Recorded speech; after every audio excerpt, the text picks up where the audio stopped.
বাঁধাকপি রান্না করব, তাই একটু আলু কাটা ভেজে নিচ্ছি।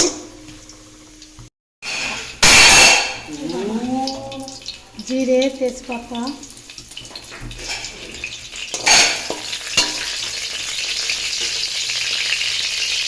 লঙ্কা।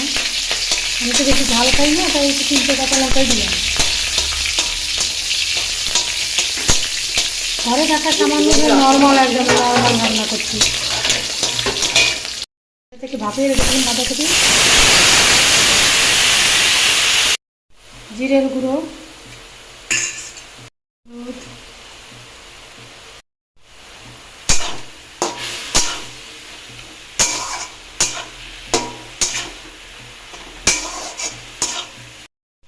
ভেজে রাখা আলুগুলো দিয়ে দিলাম। একটুখানি কষে আবার কষাবো।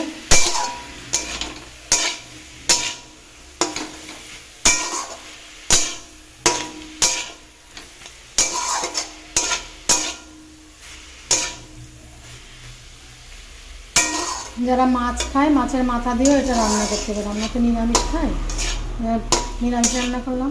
ঘরে টক দই নেই, টক দই দিলেও ভালো লাগে পেটিয়ে।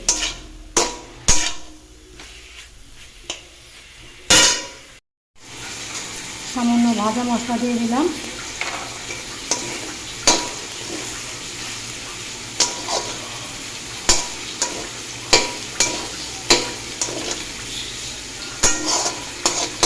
বাঁধাকপি রেডি, নামাবো এবার।